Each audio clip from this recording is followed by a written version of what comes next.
Hello everybody, Vigo the Shadow here, and today we are just going to be jumping straight into the things. We have a lot of things that just came.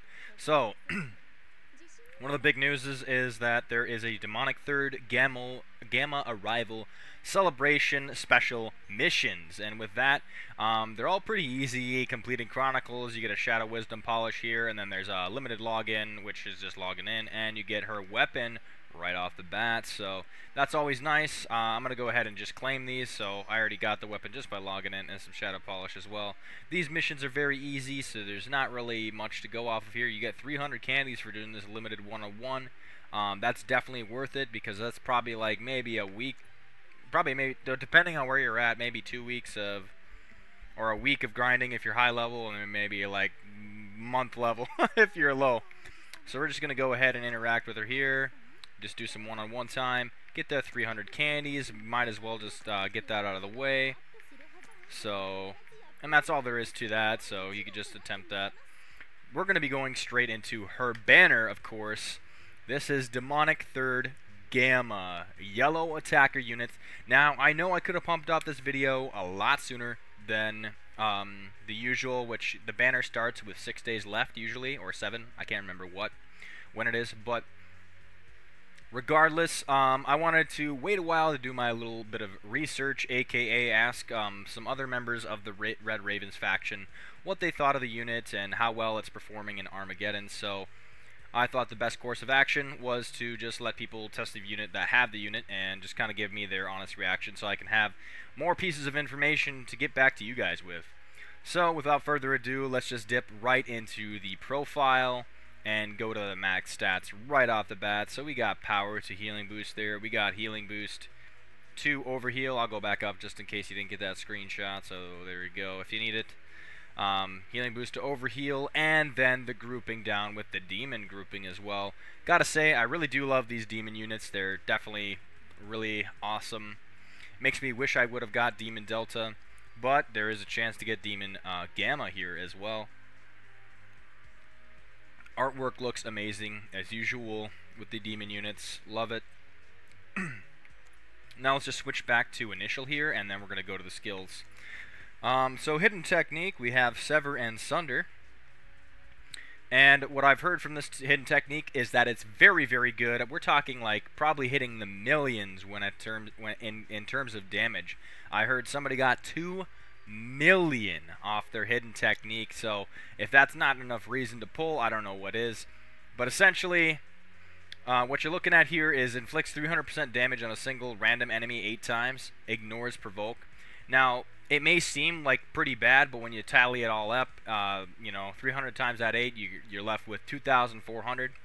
And if when you have this awakened, you have it bumped up by 100 percent damage more, and that's over 8 times, so that's 800% more damage. So you're looking at 3,200% damage. And you gotta think too, that's 8 separate hits, so I'm not sure if that has a play into the damage cap. So if you like, unlike other units where they have 1 hit and it's like 3,000% damage, you're hitting multiple times, which means that you could probably hit the damage cap over and over and over again, theoretically. I'm not sure if it does cap out. I didn't ask that type of question, but I know that somebody like was able to get at least like 2 million or like up in the millions for sure with damage from this hidden technique alone. So let's just keep going into it. I'll be explaining the skills too, and telling you why that kind of feeds into this unit as well, for at least being a huge powerhouse when it comes to damage there. So we got the skill Unleashed Glutton here. This is the skill 1. It decreases the SP of all allies except self by 100, but in turns you're recovering your own SP by 200%. Or sorry, by 200, just the value of 200. Further raises attack by 40% for 15 seconds. So obviously your allies are going to take quite a hit here by actively taking away their bar of SP. But in turn, you're raising your own attack by 40% for 15 seconds, and you're getting to that hidden technique a lot quicker. So if you have like a buff like that and you're getting closer to your hidden technique, that means, you know, you have the potential to keep using that hidden technique. I also think like, you You might usually, I guess, without any boosters or anything, most of your units are going to be able to hit the boss at least one time with a hidden technique. It's very rare for it to come close with two hidden techniques, or maybe even three. If you have other boosters or magic gear, that kind of helps it out. So I think you're going to at least get your allies to hit maybe once with their hidden technique, but to compensate for it, Gamma's going to be able to hit with her hidden technique multiple times over. What I got from somebody is that Gamma in one round was able to hit 6 hidden techniques, and I'm not sure what kind of units they were running besides that, but either way, she gets her hidden techniques back very quickly with this skill alone. So, and then you're also buffing yourself on top of that, so obviously it's kind of a win there. Either way, let's move on to that next skill here, Destroy. Now with this skill, you're also lowering the SP boost rate of enemies by 50% for 10 seconds. Now, that's really good because it's going to prevent the boss from taking away, or it's going to prevent the boss from building more SP to get to their hidden techniques. So, a lot of scenarios, the boss is able to sometimes whip out that hidden technique right away. So what she does is she's able to lower that rate for only 10 seconds, but still, it's going to stop the enemy from using the hidden technique as much. And then it also inflicts this 250% damage. That's pretty standard damage, I'd say. Nothing too much to add there. The lowering the SP boost rate is probably the biggest thing there. When this is awakened, it's actually awful. You would want to see this at the end of the awakening roadmap for sure, because it's only 50% more damage. So honestly, this one really sucks. I don't think I checked this one out here, so I think you're going to want this Unleash Glutton awakened because you have the SP. You get 100 more of it, and you get 50% attack. And since this is the money maker of the Gamma there, you're probably going to want to see this one on the awakening roadmap soon. Moving on to their special ability, Demonic Third. Each time SP recovery is received, we already have one skill 1 that does that, and there's a cooldown of 5 seconds, raises the damage inflicted for all attacker allies by 10% for 15 seconds, further shields the damage, standard shield 100% for 15 seconds. Now, you have a cooldown of 5 seconds, which means at any given time, you might be able to, at best, you can get a 30% damage inflicted for all allies. Actually, no. More realistically, you probably won't get 30%. You'll get 20%, best case scenario, for 15 seconds, and then you'll get 200% on your shield when it's non-awakened. But when it is awakened, you're hitting 20% on the, 20 or 40%, depending on how they're stacked. And then you're getting a 300% shield. So that one's not bad. I'd say that's pretty mid for the awakening on that one. So that's still pretty good because it's going to put some defense on your units. Their enemies are going to be attacking the shield instead. Also raising the damage inflicted for all your allies as well. So it does boost your allies. You're not just harming them. So that's also very good to see in her kit, that she's backing up her allies as well and not just herself. The strike combo, we always like to see this one. Raises own SP boost rate, so if you do the strike combo, that also feeds into this Demonic Third here. Just make sure that you're not on cooldown when you have the SP recovery, so if you see this skill proc, the Unleash Glutton, you're going to have to wait 5 seconds before you hit that strike combo, but in most case scenarios, you're going to probably want to hit the strike combo as soon as it's available on the 5. Just keep that in mind, that they could overlap and you won't gain that SP, or you won't feed into that Demonic Third.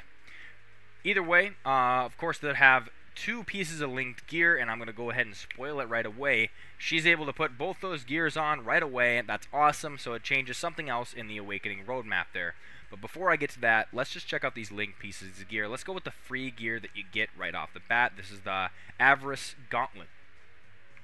What this thing is able to do, every time the hidden technique is activated, it consumes 20% current of each ally except self. So you're not harming yourself, you're just harming others. It's pretty bad for that portion of it, but it's only 20%, and that's current. It's not 20% of their overall health, it is 20% current of the health that they have.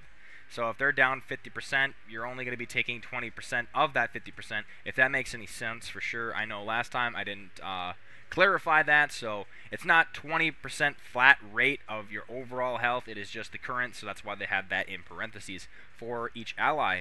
So it's not doing as much and taking away as much health as Demon Delta would, and this is also taking the health of allies instead of herself too, so she won't be harmed at least. So, and that is your biggest damage maker for sure.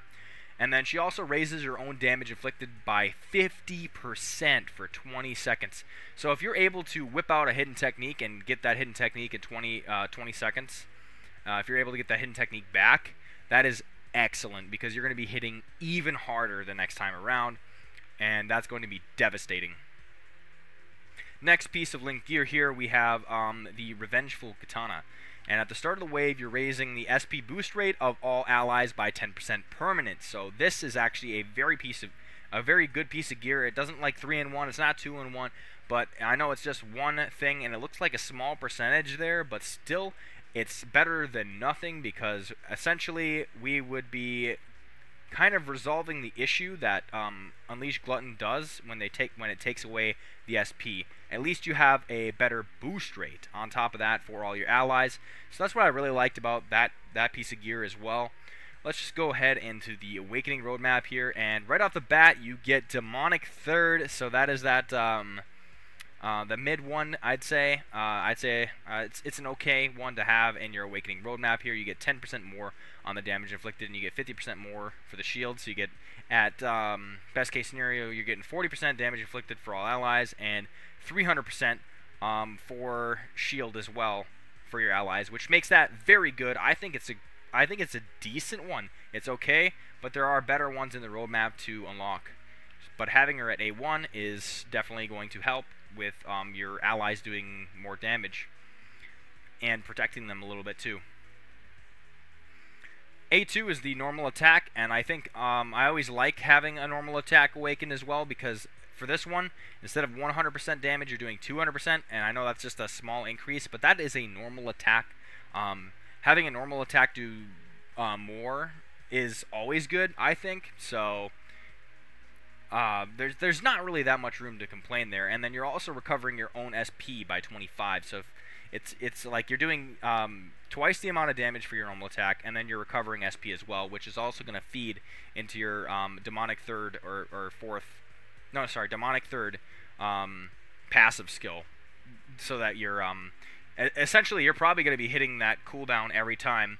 Every 5 seconds, you're probably going to be recovering your own SP, so that's actually very helpful and very useful. I'd say A2 is pretty good. Now we have Sever and Sunder, where you're doing 100% more damage, which changes it from 2,400 to 3,200. Now, since this hidden technique activates often, this is so worth it to have it at A3 because of how much damage you're going to be churning out. Definitely really good on that A3 there for the Awakening. Destroy, absolutely terrible. Probably don't want to raise her to that A4 there. And then we do have this Glutton skill, which is probably your best thing in the kit, which is unfortunate because you're getting more SP, and if you have more SP, you're able to churn out that ultimate more, and you're able to raise your attack as well. So it's kind of like a big loss there for having this one at A5, because you'd have to get to A4 to get A5, so that'd be a lot of crystals you're pouring in, but I mean, the results would show itself with how much damage this unit is able to churn out. Easily, I could say that this attacker for Yellow Team is probably one of the best attacking units that Yellow Team has to offer, especially for Shadow Festival and pretty much any yellow unit at this point, because of how much damage they're able to do. So much buffs on attack and damage inflicted, and the fact that she can regain SP and hit more hidden techniques makes it practically unbeatable. I had somebody in the chat even go as far to say that this solves the problem for yellow units or yellow teams not doing enough damage. And then somebody said you could pretty much just get away with having this unit. This is your only Shadow Festival unit on a yellow team, and it's almost like it's pretty damn true. So, because this unit does carry the whole team practically. So let's just not waste any time here, and I'll just tell you right now, should I pull this unit? I'd say hell yes, go ahead. Pull that unit as soon as you can. If you don't have enough gems like me, I just incorporate the strat that I just pull 3 times, and if I don't get it, I at least get this weapon here at the A3, or sorry, the 30 multis here, and at least I leave with a memory of not pulling it. So I mean, it's good. It's a pretty good stopping point for sure. So hit the banner 3 times, and if it's looking like you know, I'm not getting it, maybe just have to pass. This is unfortunate though. If you have enough gems to pity, it's definitely probably worth a pity for sure. Definitely worth, this unit is worth a pity for sure with how much damage she is doing. But if you're not there, maybe, you know, it's all up to you. Play it safe, gamble it away. That's the whole point of gachas. Either way, that's all the information I can give you on Demonic Third Gamma. Otherwise, I'm just going to keep rambling. Alright, that's it. Vigo, signing off.